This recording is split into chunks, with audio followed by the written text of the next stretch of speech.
What's up, YouTube? This is John from Team Rhinoki, and today I'm bringing you a deck profile, but also, before we start that, guys, I just want to give another announcement out for the Winosphere that we will be doing down at Silver Gem Games.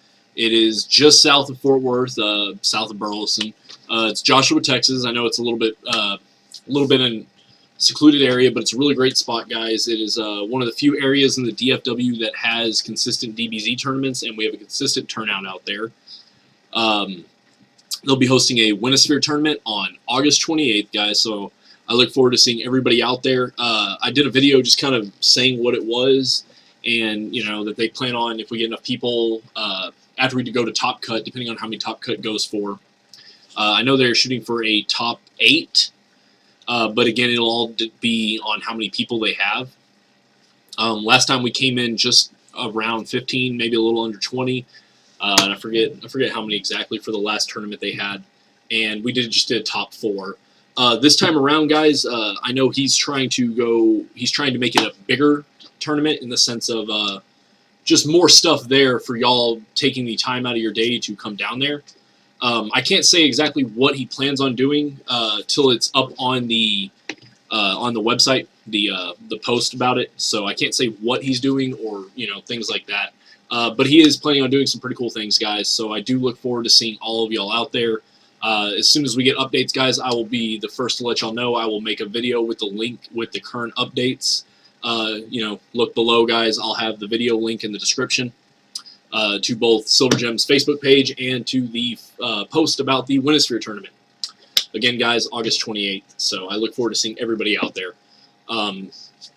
The last one was a blast, so let's try to make this one bigger and better, guys, and let's get the game growing in the Fort Worth Burleson area. So today, as you can see, to the I guess that's my left of my screen, it is Android 13. I am a huge Android 13 fan, guys, and it doesn't matter what style this guy gets put in, he is just amazing in it. Obviously, we had the first and second place in New York regionals of Black Devious 13. I've done 2 different deck profiles for a Blue Protective 13, which love it. I absolutely love it. The control aspect of just Blue Protective, it is one of my favorite. It's my favorite style is blue. If anybody's seen the channel, I do a lot of blue Kinyus and blue 13s, and I just love everything about blue, guys. It does everything I want in this game. But with 13, I like that 13 can just be way more aggressive and not really get punished as hard for it. So.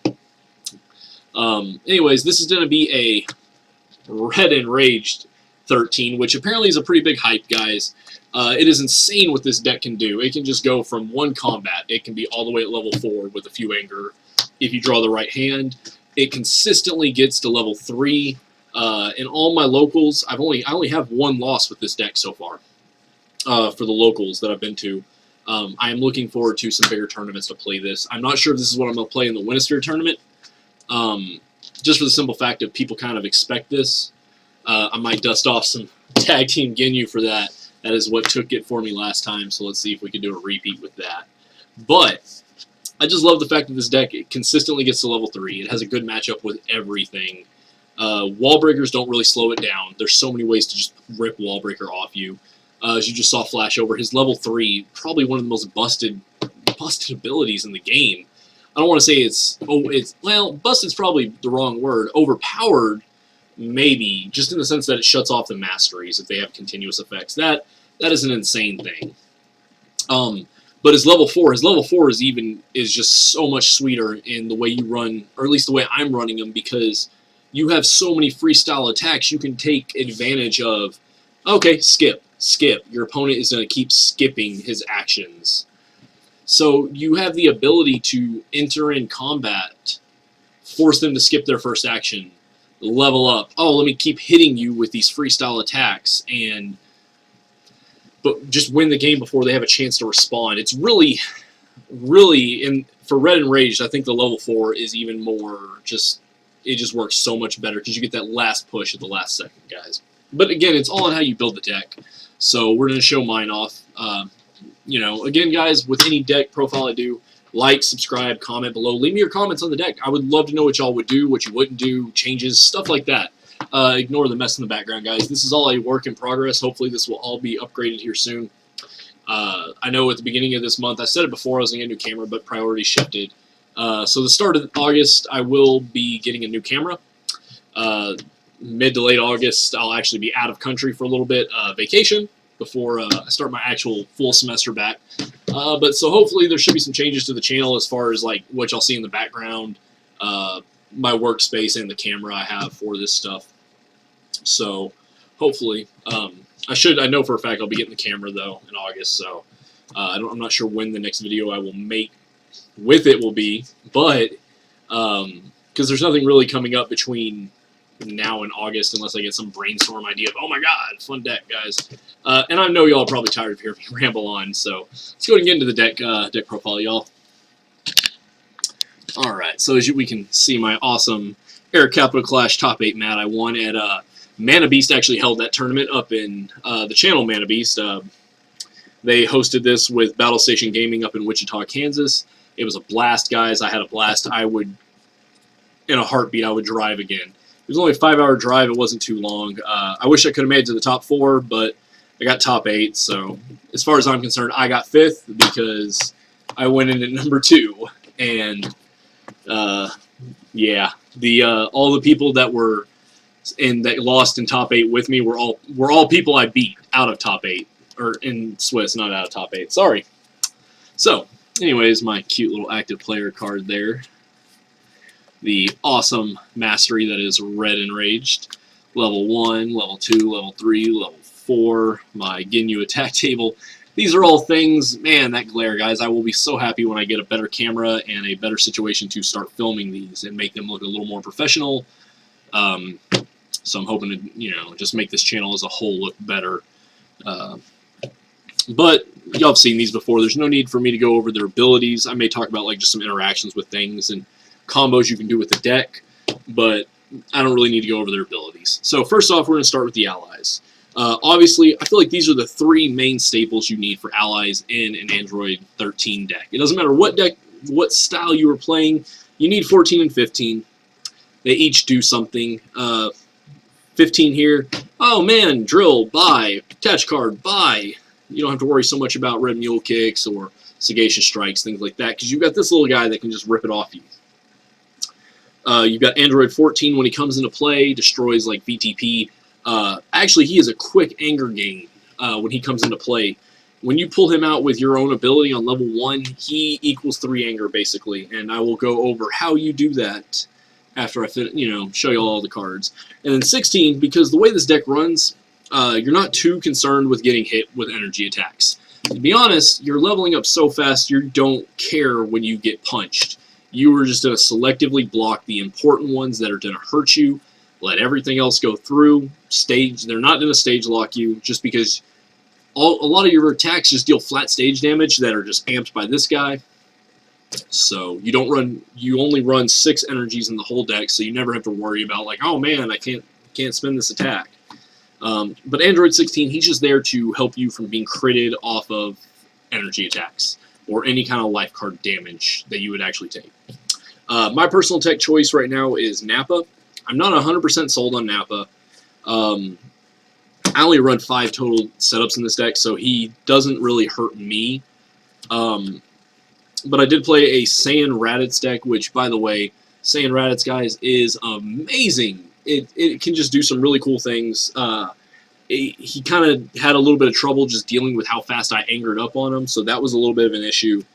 But the way the deck works, his setup, just abusing setups, I felt like Nappa was the better choice. Originally, I had Zarbon in here, and I'm very tempted to go back to Zarbon because everybody else I've been playing is just hitting me with physicals, and that is just free anger right there. And especially when you have things like Android 16 out, and they hit you for like, I don't know, something does like 4 or 5 life card damage, and all of a sudden you've just negated that. Or this pretty much makes Devious Mastery just 1 stage, no life card damage. So, but I felt Nappa was really good, especially with some of the black decks that are running around. You control them. More playtesting will let me know if I really like Nappa over Zarbon. Then for freestyles, I've got Time because it's Time. I've got 2 VTPs because, guys, I mean, those are pretty much, I don't want to say they're staples, but because some decks don't need them, as we saw with, I believe, Tim Bateau didn't run them. I'm not really sure on his deck profile, though. Next up, guys, we've got 3. I need to get 2 more foils. I know I said that probably in the last video, too, and the goal is, I really love Android 13, and he's probably the only thing I've wanted, the only MP and name cards I wanted all foiled out, so. But this is just weighted clothing, guys. It is, when it is destroyed from the deck, milled from the deck, it doesn't matter how it leaves your deck. Leaves the deck to the graveyard, banish it to free anger. That is amazing. It's just an instant, doesn't cost you an action. Then we've got 3 deadly bombers. This is how you shut off, where you make your attacks unpreventable. Basically just starts guaranteeing crits. Plus, you can extend your combats by getting other Android cards back from your graveyard. I'll show you which ones. They've got to be non-named, so. It only hits for 4 stages, and it does cost, you know, one stage, and it's banished after use. So it's a little crappy in that sense, but it's how it lets you just keep extending the combat, especially late game when you're on 4. Then we've got 3 Androids Insubordination. I love this card. I love everything about it, except for the banish after use part. I would almost be okay if they took away either their hit effect. Well, actually, I'd be okay if they just took away the hit effect and just made this sit in my graveyard so I could keep abusing it. But unfortunately, they don't. And it's AT plus 3 stages. A lot of this stuff is stages, but the way 13 works, you're going to be bigger than them. You're going to be, in one combat, you're going to be an F, like on the highest part of the attack table. Like, almost guaranteed. Obviously, things like Wallbreaker can't interfere with that. So, but 3 Android Insubordination, it's a half-ass weighted clothing in the graveyard also. Next up, Android Headbutt, guys. This is what you're going to try to pair up with your Deadly Bomber, because you can just keep looping this back. It's an anger hit. You can get a crit effect by discarding a card. Obviously, red sacrifice, since we were playing red. And since it's red enraged, critical effect equals anger, guys. Pretty self-explanatory there. Next up, this is my personal preference. I think 3 Wallbreakers is amazing right now. I enjoyed Wallbreaker for the last format with set 5 for the way my locals played. I felt like 2 Wallbreaker was amazing. A lot of people, it didn't seem like were running it. I felt like 2 was amazing. The moment I saw Broly, 13, and Cooler and what they did, I realized, man, I'm going to need all 3. So this has pretty much just become a staple for everything I'm playing right now, especially with Broly and 13. 3 Wallbreakers. Because they're going to get it off you. It's not going to stick around very long, but just having it there to just delay them can give you that little bit of advantage. Speaking of Wallbreaker out, my 2 Sagacious Strikes. Pretty much it's just I can guarantee the crit. If I know you have no way to block it, then yeah, I'm just going to hammer it in home. But otherwise, just make it unstoppable. I'm more interested in the crit to get off Wallbreaker and for the free anger. Next up is 3 Sobering Hammers. I chose to take this over Android Armbreaker, where Android Armbreaker is another Android card for me to play. It's an extra anger. This, I felt like it was better, because it's only 4 stages. Most people let it hit. And even if they don't, this is going to be my out Unleashed to make sure no one unleashes up on me. It also stops things like Cells level 3 from advancing and banishing, both, apparently. That's what one of the guys who judges was telling me this last week. So, but I opted to take this. It's just a free, it gets out an ally from the discard pile or deck. So, hello Android 16. And again, you know, just free 4 stages. Adds up very quickly. Last but not least, I lied to y'all. I said I had 6 energies. I only have 5, and that's because I only run 2 overpowering attacks because I don't feel like I need 3 of these. Because again, it's an energy. I don't really go that way. So that is it for the freestyle guys. There's plenty of freestyle attacks in there where I can just extend that combat on level 4. Next up, for the styled cards, I've got 1 Red City Destruction. Originally, I wasn't playing this. I had 2 of another card in here, and I decided that if and when I do go up against the Mirror Match or any other Red Enraged deck, I actually don't mind having this in there because then they're not lowering my anger down with crits. And even if they do this to me, I'm going to level up faster than them, unless it's another Red 13 deck. This deck is going to outpace your Red Garlics, your Red Roshis, Your red Piccolos, this thing is just going to be a ridiculous speed, especially with the consistency. So I felt like just one of these was good, mainly just for the mirror of whatever Red Enraged, or the mirror 13 if I can get it out. Then I don't have to worry about them lowering my anger pretty much ever. Then one red restriction. This is just for anybody that is going to try to do anything in combat other than attack, because all I'm wanting to do is punch, punch, punch, guys. That is what 13 is. He is the punching machine of the Red Ribbon Army.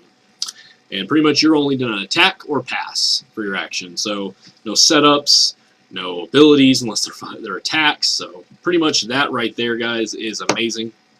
I had it at 2. Obviously, I said I dropped it down to... I almost dropped my cards. That was amazing. Man. I did drop it down to 1, though, because I felt like 2. I never really needed it that much, and I'm a pretty lucky guy being Irish, so I just draw into stuff, it seems like. Next up, guys, these are the last setups I run. I only run the 5 setups. I wanted as little dead cards in my hand as possible, so between the 5 setups and the 4 allies, I felt like I kept my, what I can't use in combat down real low. But 3 red relaxations, and the reason I'm choosing these and not anything else is they activate before combat. So unless you have Yajirobe out, I'm not using this, or Nappa, obviously. But it's a harder setup for Broly and other people to get rid of. Obviously, if Cooler takes me into combat, he can pop it before I have a chance to trigger it. But in general, it is just a much harder setup to deal with because I can get rid of it and not waste an action for the turn. Obviously, guys, y'all know what these cards do. If not, I'm naming the cards off. Feel free to look them up or watch in a different video, and I do explain what every card does. Because I think I have another deck profile up with what some of these cards are. Red Blocking Hand. It is my main physical block, guys. I did mention to y'all that I don't care about getting punched or shot at, whatever. I want this deck to just hit, and block what's important. So, pretty much the deck's only dedicated block, because I'm bigger than people most of the time. So being able to just say, I'll block that one attack. This is going to be what levels me up. Or, man, I just interrupted your play. So, next up, guys, we have 3 red sacrifices. This is it is an energy block. I have had to waste it as an energy block before, or take 8 life cards of damage. But normally it is just to discard and get 2 anger off the discard. That is pretty much what that card is for. Then this was a recent choice. I actually had, forget what I took out, or what else I put in here, but I took my 3 stare downs out, and I'm going to try without them. But I felt like I did need 2 red energy defensive stance. I don't mind being hit, obviously. 16 kind of compensates for that, but there are ways to get 16 off the board immediately, and just in general ways to get around that. I just feel like having these 2 energy blocks that are actually dedicated energy blocks to stop the energies I need to stop. So, and they give me an anger, so they're not entirely they're plussing me. Onto these style attacks, guys. Obviously, we've got 3 red shoulder grab. Let's make everything I do be considered critical damage. Self-explanatory. 3 red double strikes. Again, it's a staple. 3 red knee lifts. These are all staples for red decks, guys. I don't feel like I need to explain these cards. But in the future, comment below, guys, if y'all want me to explain what each card does. I don't mind it. I figured I'd just speed this up a little bit because I did ramble on in the beginning. About half of this is me rambling on about the Winosphere tournament and just me rambling in general, guys. Then 3 red sword stabs. Now, I think I did have one person recommend running I believe it's red dashing sword or something like that. It's a red attack that can just blow up all allies on the board or all drills on the board. Might not be a bad choice, especially with blue tag Gohans running around and blue Genyus. Depending on who you ask, blue Ginyu is the nuts. Blue tag Gohan, that is a great deck. I'm not going to knock it. This, I just think, has the upper hand. I'm not saying I could have beaten the world champ. Let's face it, that guy piloted that deck perfectly. But against your average player, I think I can win. With the way red crits, And the things you can do with this, I did play a tag team Gohan. We were just play testing before the tournament last Thursday. And so since you get the Insta-Crit, you think it's Chi-Chi that stops physicals. You get rid of Chi-Chi. It was right behind a red shoulder grab, so that was another ally. And then the hit effect is I can lower my anger to get another critical effect off, so basically you don't lose any anger. But I took 3 of his 4 allies out with 1 attack, and it's like, cool, you're not going to recover from that. I mean, obviously blue can. I play blue. I know they can recover the board, but it is a uphill battle from there, especially once they're off their level 1. So, the next up, guys, 3 red tandems.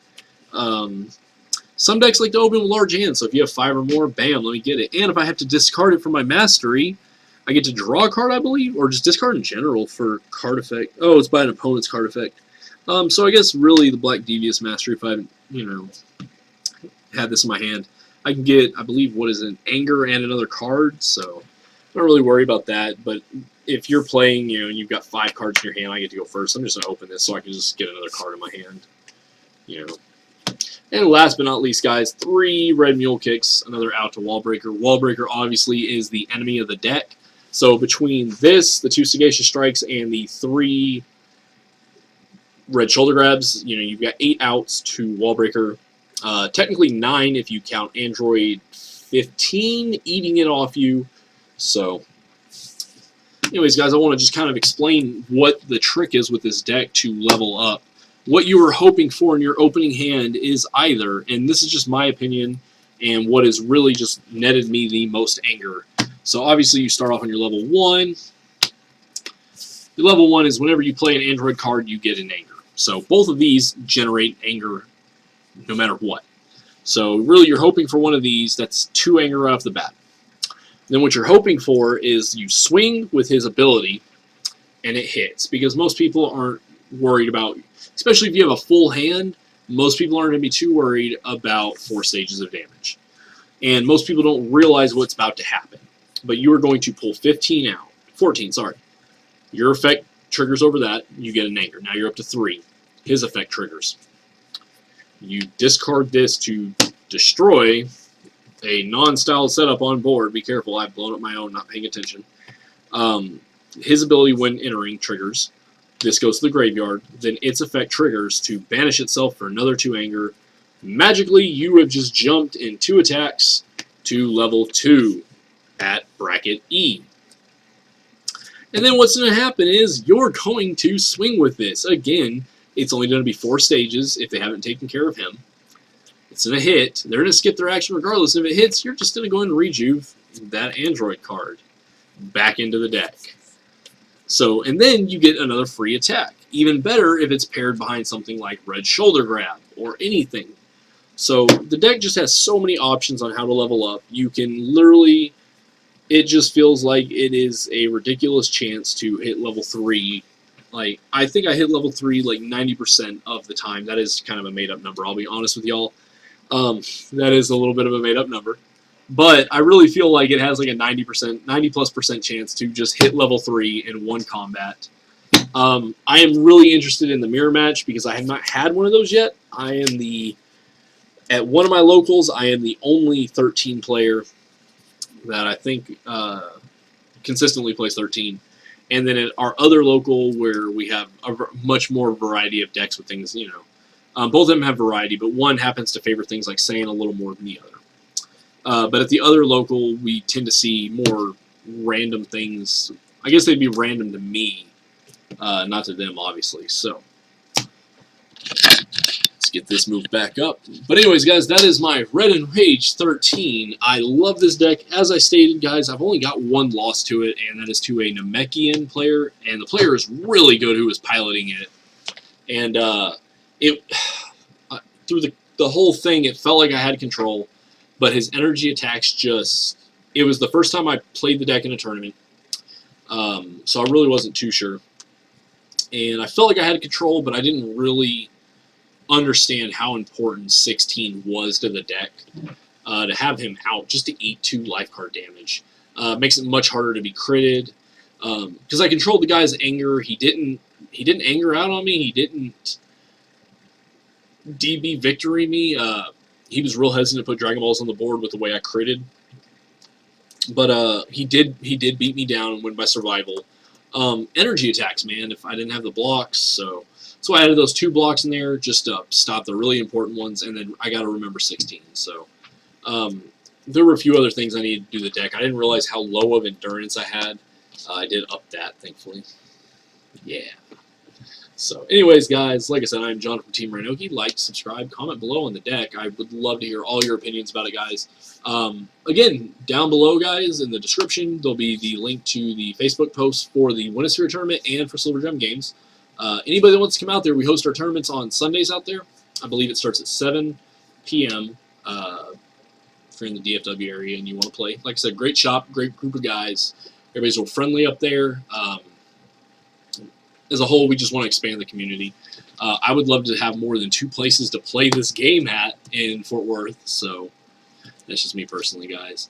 Anyways, but stay tuned for another update video, I imagine, on just any kind of change in the tournament, the Winnosphere tournament. So, like I said, the owner of the shop who is hosting the event, I've been talking with him, and we've been bouncing ideas back and forth. He's been throwing some ideas, wondering if they're any good or not, for things to do at the tournament for extra, I guess, extra incentive to come out. So I suggested a side event, if we can get enough people to have a side event for a box tournament or something like that, or a couple boxes. If we get enough people for the tournament, he already said he's going to throw in boxes for the top 4. We just want to make it a fun experience, guys, and just, try to get more big events and get more people out, playing, so, and introduce the game, obviously, to more people. So, anyways, like I said, guys, I am John from Team Rhinoki, and I am out.